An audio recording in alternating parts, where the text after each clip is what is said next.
Boa tarde. O Ministério Público do Estado divulgou hoje o relatório sobre a visita de uma comissão especial de procuradores no município de Coari, depois das manifestações que ocorreram na cidade no mês passado. O próprio Procurador-Geral de Justiça do Estado considera a situação preocupante e não descarta um novo pedido de intervenção na cidade. A comissão que visitou o município de Coari é formada pelos promotores Alberto Rodrigues Júnior, Igor Peixoto e Públio Caio Bessa, membro do Conselho Superior do Ministério Público e que comandou as investigações. Durante o período em que estiveram na cidade, no mês passado, os promotores colheram documentos e depoimentos de diversas pessoas ligadas à administração pública e de moradores. O resultado é um relatório de 5 volumes com denúncias gravíssimas.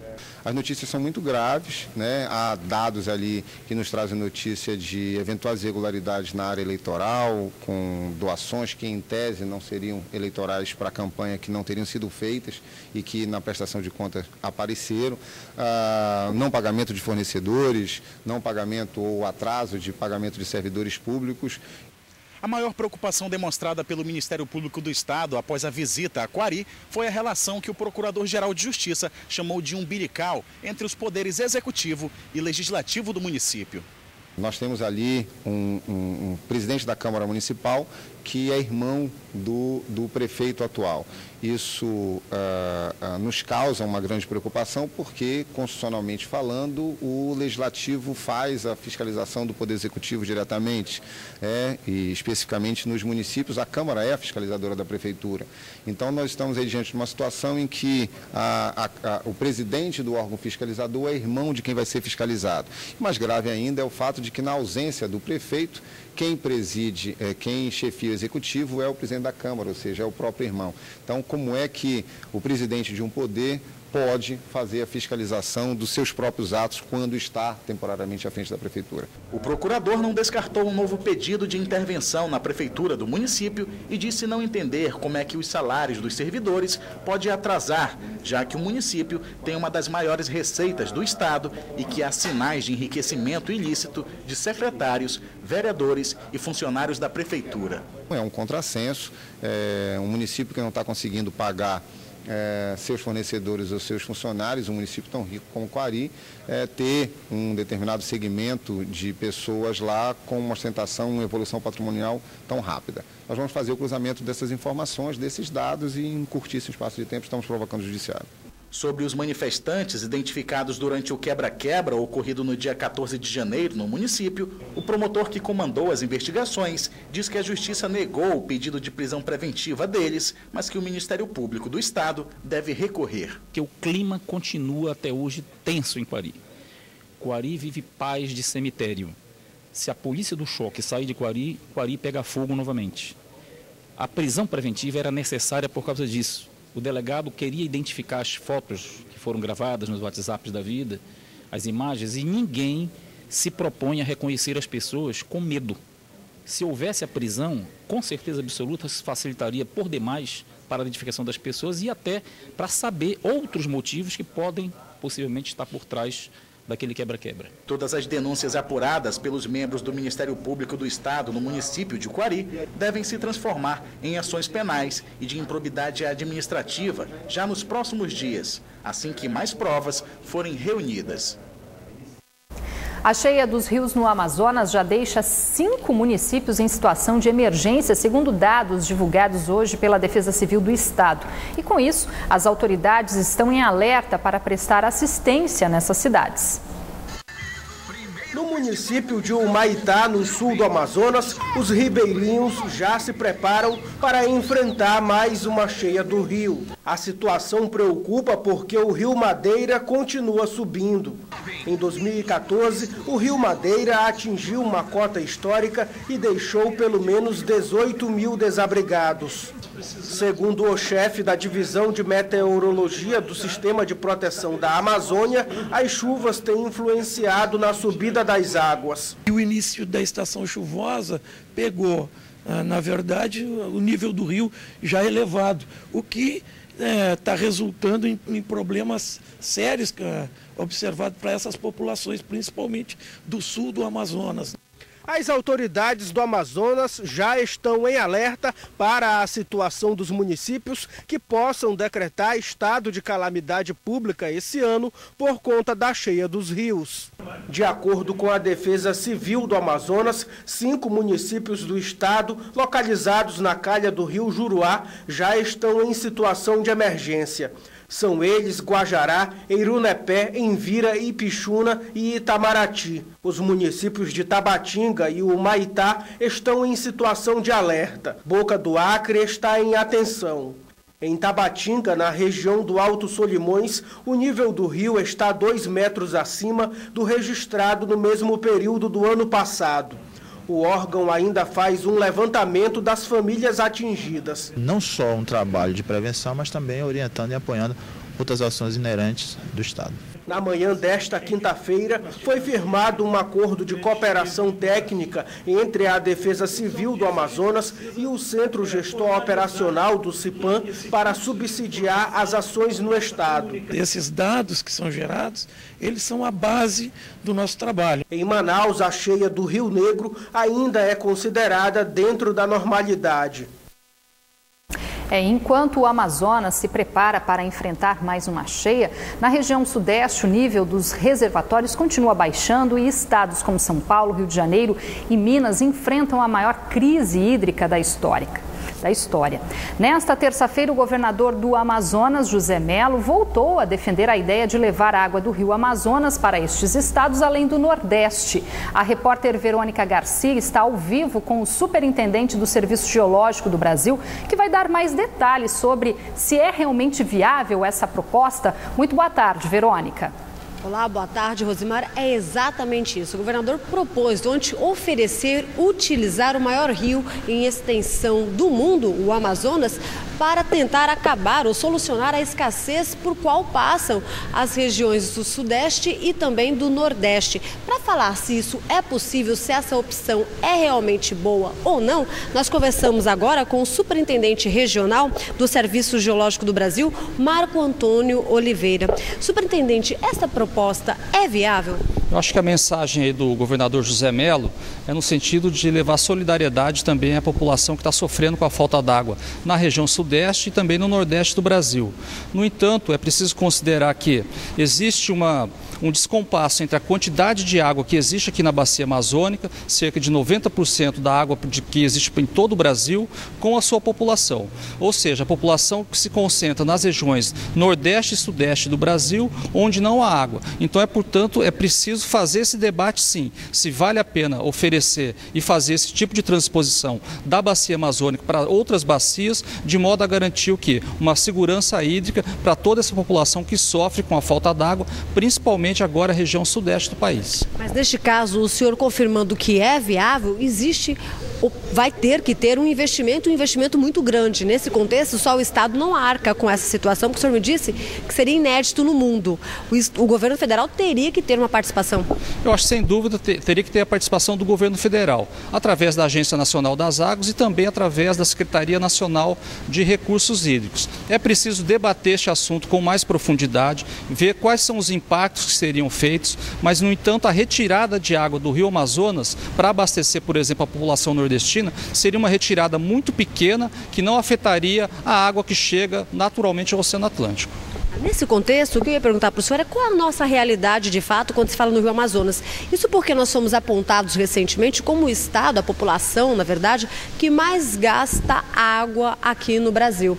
Existe a possibilidade da gente ficar sem água? Porque o senhor está me dizendo que esse projeto seria de 10, 20 anos, né? Como que seria essa realidade? Eu acho que assim, as condições naturais aqui da bacia amazônica são condições naturais que foram formadas há milhares de anos atrás. Então existe uma quantidade de água acumulada, tanto na superfície quanto no subsolo, muito grande. E, portanto, mesmo daqui a 30, 50 ou 100 anos, a abundância de água na bacia vai continuar existindo. O que acontece é que quando você desperdiça a água que é tratada, existe um custo econômico para isso. Então, esse custo acaba então sendo repartido para todos os consumidores. Então, a água tratada tem um custo e, portanto, a gente deve tratá-la com o máximo cuidado e respeito. Não dá para ficar esbanjando então, né? Ok, muito obrigada pela participação do senhor aqui no Band Cidade. Eu vou devolver então para Rosimara no estúdio. 4 homens, entre eles um colombiano, foram presos com uma grande quantidade de drogas e dinheiro na capital. De acordo com a polícia, todos têm ligação com o narcotraficante João Branco, foragido do sistema prisional do Amazonas. A quadrilha é suspeita de envolvimento em homicídios de traficantes rivais da organização criminosa. Foram presos Zaqueu da Mota Aragão, conhecido como Montanha, Rogério Carlos Matos, o Rogerinho, Enio Magalhães da Silva, conhecido como Magrão, e o colombiano José Miguel Chassai Maia.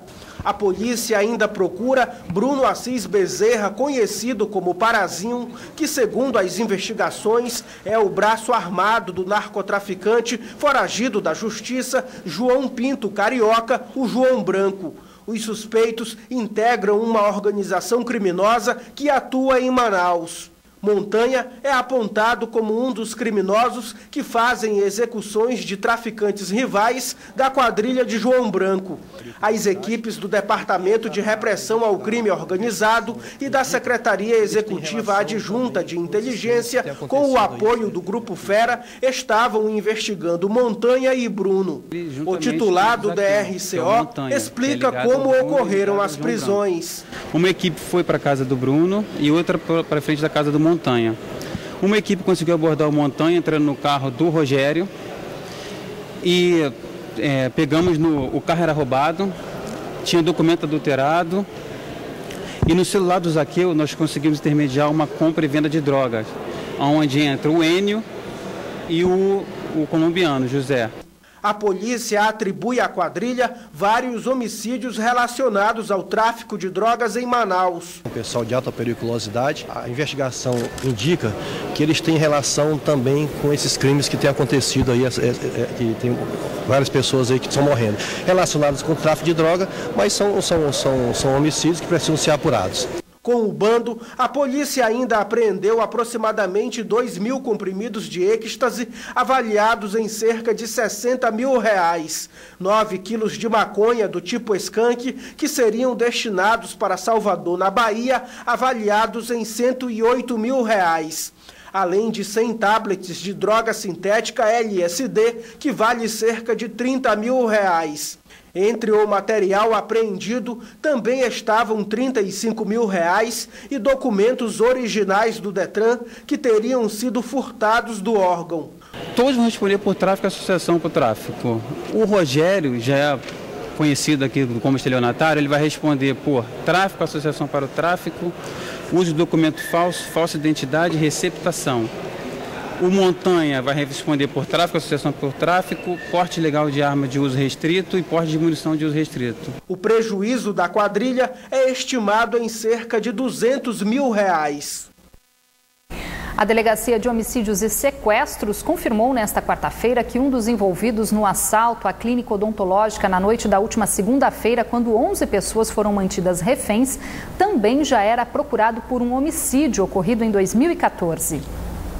Antônio Ribeiro Oliveira Filho, de 23 anos, tinha um mandado de prisão em aberto pelo homicídio de Fausto Brandão da Silva, assassinado em setembro de 2014. De acordo com a delegacia especializada em homicídios e sequestros, após uma discussão em um bar com a vítima, Antônio teria contratado Danilo de Araújo Lima, de 18 anos, para cometer o crime.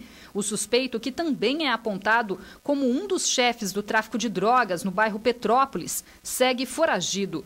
Ainda de acordo com a polícia, a arma usada no homicídio, um revólver calibre 38, foi a mesma usada por Antônio no assalto da última segunda-feira.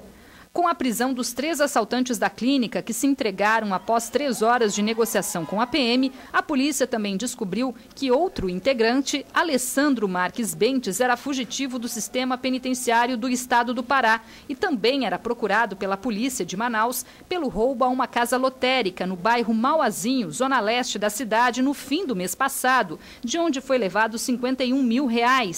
Câmeras do sistema de segurança flagraram o momento em que Alessandro, de boné e camisa azul, e um comparsa invadiram o local e fizeram clientes e funcionários reféns. O Cine Amazonas divulgou hoje que os 3 mutirões do seguro-desemprego que foram realizados em janeiro atendeu em torno de 1.502 trabalhadores, ultrapassando a meta estipulada, que era de 600 trabalhadores. Os mutirões ajudaram a reduzir as filas nos postos do Cine e também nos PACs, e por isso novos mutirões devem ser realizados. O atendimento no Cine Amazonas acontece de segunda a sexta, a partir das 8 da manhã, na Avenida Joaquim Nabuco, 818, no centro de Manaus. Hoje foi dia de volta às aulas para os alunos da Rede Estadual de Ensino. Durante a cerimônia de abertura do ano letivo, o governo do Amazonas também divulgou o resultado do concurso para servidores da educação realizado no ano passado. Aproximadamente 500 mil estudantes da rede estadual de ensino na capital e no interior voltaram às aulas nesta quarta-feira. Em Manaus, a abertura do ano letivo foi realizada na Escola Estadual de Tempo Integral Santa Terezinha, na zona centro-sul da cidade. A escola foi escolhida por ter recebido a melhor nota no IDEB 2013. Durante o discurso, o governador José Mello prometeu construir novos centros nos mesmos moldes para que em 10 anos todas as escolas do estado estejam adaptadas para oferecer ensino em tempo integral. E as escolas de tempo integral, elas serão construídas nas chamadas áreas vermelhas, nas áreas onde os índices de criminalidade são mais presentes. Porque de saída, quando eu inaugurar aquela escola, eu tiro 1.000 jovens das ruas e boto dentro da escola durante o dia todo. Atualmente estão em fase de construção 18 setes. Ainda segundo o governador, novas escolas devem ser inauguradas no interior nas próximas semanas. Durante o evento, também foi homologado o termo de convocação dos aprovados no concurso público da Secretaria de Estado de Educação, realizado em 2014. A lista com os mais de 7 mil aprovados já pode ser conferido no site da SEDUC na internet. Cerca de 2 mil aprovados já devem ser convocados na primeira fase ainda esta semana. Nós devemos começar a convocar ainda essa semana. Nós estamos mandando para a publicação já no Diário Oficial de hoje e provavelmente sexta-feira ou segunda-feira já deveremos ter a primeira convocação. As outras levas vão ser convocadas gradativamente durante o ano de 2015 até o início de 2016. Agora sim, vamos exibir a reportagem sobre a família de uma paciente com câncer que denuncia a negligência no atendimento do SAMU aqui na capital. Segundo os familiares, neste fim de semana, os plantonistas teriam se recusado a levar para o hospital a paciente porque ela está em estágio terminal da doença. Segundo o gerente-geral do Serviço de Atendimento Móvel de Urgência, a equipe que atendeu o chamado realizado no último sábado relatou que os médicos realizaram os primeiros procedimentos e exames necessários. Em seguida, avisaram a família que não havia naquele momento necessidade da remoção da paciente de 60 anos para a Fundação SECOM. E o médico, naquele momento, baseado no exame físico que ele realizou, né, e nos sinais vitais, entendeu não haver necessidade. Conversou com a família, haviam 2 filhas da paciente no local e mais 5 ou 6 pessoas que ele acredita que eram vizinhos ou amigos, explicou a situação, que era realmente um caso grave, porém nada ali naquele momento justificaria uma remoção até o hospital, até porque seria um transtorno para a paciente. O gerente afirma ainda que, baseado nas gravações feitas no dia do atendimento, que o procedimento dos médicos foi correto. A conduta dele foi absolutamente correta. Se ocorresse agora novamente algo semelhante, seria feito dessa forma, né? O paciente não havia nenhum sinal, nenhum sintoma que levasse o médico a acreditar na necessidade de removê-la. Mas a filha que solicitou atendimento para a mãe que luta contra o câncer no útero há 5 anos conta uma outra versão e denuncia que houve negligência médica. O pessoal do SAMU chegou na minha casa. Isso no sábado? Isso no sábado, 11 horas da manhã. Eles chegaram lá, quando o rapaz viu minha mãe, ele falou que não ia remover minha mãe, porque médico nenhum ia investir na minha mãe, que eles podiam até trazer ela para o SECOM, mas que os médicos iam deixar ela jogada, que eles não iam fazer mais nada por ela, que era melhor ela morrer em casa. Geraldo, que também é filho, chegou a fazer boletim de ocorrência. Revoltado, ele pede por providências. Fiz um boletim de ocorrência, entendeu? Fui lá na delegacia lá no São Lázaro, a gente tá confirmado o boletim. eu vou entrar com uma ação judicial perante o SAMU, né? Não perante a instituição SAMU, mas perante essa equipe, entendeu? Desumana que foi na minha casa lá e disse que nenhum médico investiria nada na minha mãe, entendeu? Ela pode até morrer, mas ela tem que receber o tratamento merecido, entendeu? Porque eles estão aí na rua, né, para isso, para aliviar a dor. A família só foi atendida pelo SAMU no domingo, quando o serviço foi solicitado novamente. Eles acreditam que seja um caso isolado, mas pedem providências. Ou seja, né, não é o SAMU todo, né, que está com esse tipo de tratamento, é uma equipe isolada. Entendeu? Foi essa equipe isolada que atendeu e eu vou procurar saber quem era, a ambulância que era, quem estava lá, entendeu? Eu vou procurar saber tudo isso.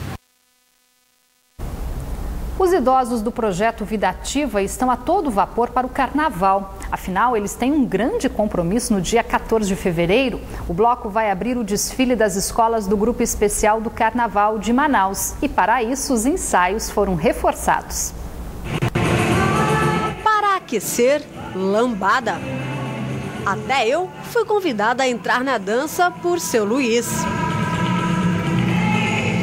Opa, para tudo, porque agora é pra valer, é samba. Idosos só na carteira de identidade mesmo. Este grupo aqui vem de vitalidade, tanto que estão ensaiando para abrir o carnaval das escolas de samba do Grupo Especial de Manaus no próximo dia 14.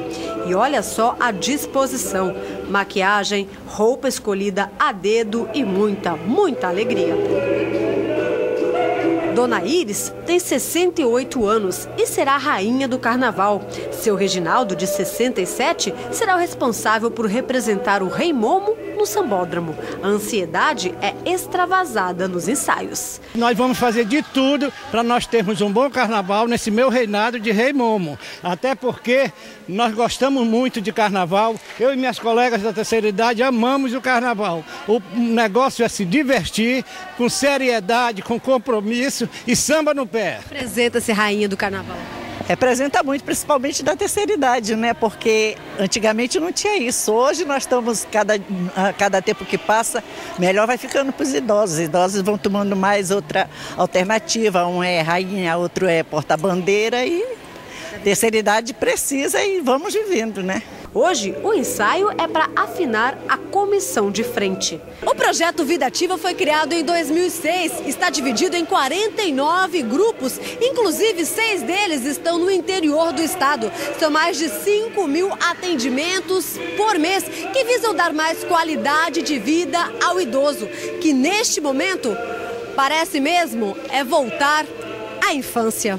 Professores, coordenadores confirmam a disposição deste grupo que vive mesmo a melhor idade. O tema do samba enredo é bem propício ao momento. Idoso na folia, vivendo e aprendendo a envelhecer. Trabalha diretamente com a ociosidade, tirar esse idoso da ociosidade e trazê-los para atividade, para socialização. E ele também trabalha o psíquico e o físico do idoso. Como professor, eu aprendo mais do que eles, porque eles não trazem só a alegria, a vivacidade de estar nas atividades, como eles trazem toda a carga de experiência que eles têm. Esse ano a gente tem a novidade de que o samba enredo trata do que ele é trabalhado, né? Então nós vamos ter aulas que falam da qualidade de vida, que falam dos combates às vulnerabilidades sociais, aulas que vão ser literalmente feitas ginástica rítmica no meio da avenida. A comissão de frente é 100% de idoso, coreografada, sincronizada. Então esse ano a nossa meta não é só mostrar um trabalho que já é feito há mais de 6 anos, mas mostrar que a qualidade de vida do idoso é o foco principal do projeto Vida Ativa. E alguém duvida que eles vão fazer bonito na passarela do samba?